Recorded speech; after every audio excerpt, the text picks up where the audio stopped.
ఏపీలో వైసీపీకి వ్యతిరేకంగా విపక్షాలు ఏకమవుతున్నాయి. ఇప్పటికే బీజేపీతో పొత్తులో ఉన్న జనసేన పార్టీ టీడీపీతో పొత్తు పెట్టుకోవడం, ఎన్నికల నాటికి బీజేపీ కూడా కూటమిలోకి వస్తుందన్న అంచనాల నేపథ్యంలో బీజేపీ నేత సుజనా చౌదరి కీలక వ్యాఖ్యలు చేశారు. విజయవాడ ఎంపీ స్థానంలో మారుతున్న రాజకీయ పరిణామాల నేపథ్యంలో ఇక్కడి నుంచి పోటీకి సుజనా సిద్ధమవుతున్నట్లు తెలుస్తోంది. బీజేపీ అధిష్టానం ఆదేశిస్తే ఇక్కడి నుంచి పోటీకి దిగుతున్నట్లు ఆయన తెలిపారు. దీనిపై త్వరలో క్లారిటీ రానుందన్నారు. అలాగే రాష్ట్రంలో పొత్తులకు సంబంధించి కూడా బీజేపీ అధిష్టానం అతి త్వరలో నిర్ణయం తీసుకుంటుందని సుజనా తెలిపారు. విజయవాడ ఎంపీ సీటు నుంచి పోటీ చేస్తే బీజేపీ గెలుపు ఖాయమన్నారు. నేటి యువత దేశానికి ఆదర్శంగా ఉండాలని, యూత్ ఐకాన్గా మారాలని, స్వామి వివేకానంద జీవితాన్ని స్ఫూర్తిగా తీసుకోవాలని మంత్రి ఆర్కే రోజా పిలుపునిచ్చారు. జాతీయ యువజన దినోత్సవాన్ని పురస్కరించుకొని నిర్వహించిన కార్యక్రమంలో మంత్రి మాట్లాడుతూ ఈ వ్యాఖ్యలు చేశారు. యూత్ కోసం సీఎం జగన్ అనేక సంక్షేమ కార్యక్రమాలు చేస్తున్నారని రోజా అన్నారు.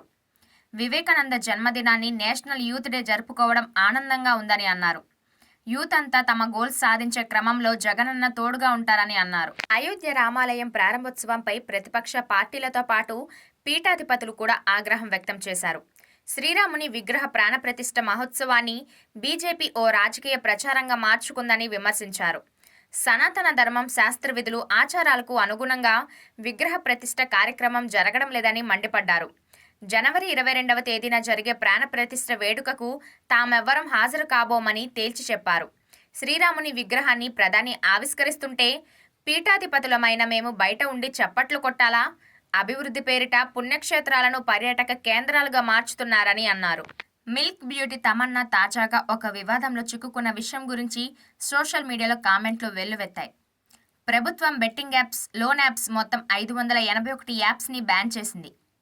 ఇందులో లోటస్ 365 యాప్ని తమన్నా తన ఇన్స్టాలో షేర్ చేసింది. ఈ వీడియో నెట్టింట వైరల్ అయింది. ఈ పోస్ట్ కాంట్రవర్సీ అయిందని డిలీట్ చేసింది. తమన్నా టీం ఈ వివాదానికి జవాబిస్తూ ఇది పొరపాటున జరిగిందని, తెలియక చేసిన తప్పిదమని వివరణ ఇచ్చింది. తెలియక చేశానని సింపుల్గా చెప్పి తప్పించుకోవడం ఏంటని సోషల్ మీడియాలో కామెంట్ల వర్షం కురిపిస్తున్నారు. హీరోయిన్స్ తమ పెళ్లికి ముందు ఎలాంటి రోల్స్ చేసినప్పటికీ పెళ్లి తర్వాత నటన మానేసిన వారున్నారు. హద్దులు దాటకుండా నటిస్తున్న వారు ఉన్నారు. కానీ అందరికీ భిన్నంగా పెళ్లి తర్వాత అన్ని హద్దులు చెరిపి చెలరేగుతున్న నటి మాత్రం దీపికా పదుకొనే. గ్లామర్ బోర్డర్లు చెరిపివేసి bedroom scenes, beach bikini scenes, హీరోలతో లిప్ లాక్ సీన్స్తో ఈ బ్యూటీ జీవిస్తోంది. పఠాన్లో కింగ్ ఖాన్తో ఘాటైన సన్నివేశాల్లో నటించింది. అంతకుముందు గెహ్రయాన్ మూవీలో తనకంటే వయసులో చిన్నవాడైన సిద్ధాంత్ చతుర్వేదితో ఘాటైన బెడ్రూమ్ సన్నివేశాల్లో జీవించింది. పెళ్లి తర్వాత దీపిక స్పీడ్కి అందరూ ముక్కున వేలేసుకుంటున్నారు. ఇటీవల కాఫీ విత్ కరణ్ షోలో దీపిక బోల్డ్ కామెంట్స్ మాత్రం ఎవరూ మర్చిపోరు. తనకు భర్త ఉన్నా, బాయ్ ఫ్రెండ్స్ ఉన్నారని బోల్డ్గా చెప్పడం సోషల్ మీడియాలో భిన్నాభిప్రాయాలు వ్యక్తమవుతున్నాయి. ఇటీవల జరిగిన అసెంబ్లీ ఎన్నికల్లో తమను ఓడించి తెలంగాణ ప్రజలు తప్పు చేసినట్లు కొందరు నేతలు వ్యాఖ్యానించడం సరికాదన్నారు బీఆర్ఎస్ వర్కింగ్ ప్రెసిడెంట్ కేటీఆర్. తెలంగాణ భవన్లో జరిగిన భువనగిరి లోక్సభ నియోజకవర్గ సన్నాహక సమావేశంలో కేటీఆర్ మాట్లాడారు. గత 2 ఎన్నికల్లోనూ తెలంగాణ ప్రజలే మనకు పట్టం కట్టారని గుర్తుంచుకోవాలన్నారు.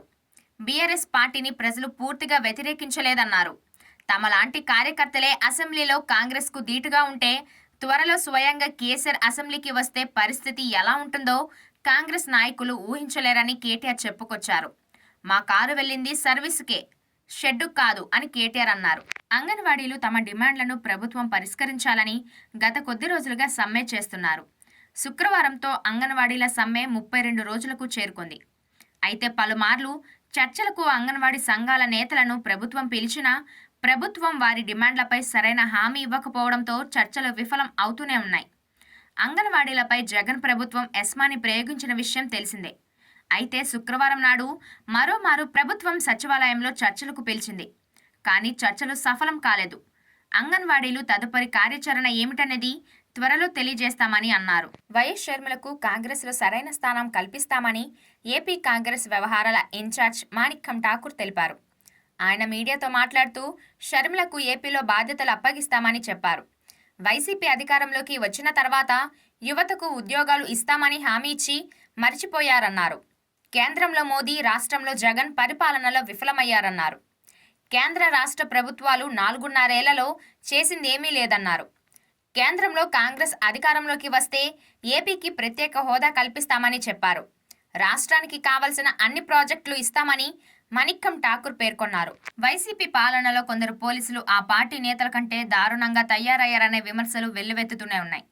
అనంతపురం జిల్లా విడపనకల్లు మండలంలో జరిగిన తాజా ఘటన ఇందుకు నిదర్శనం.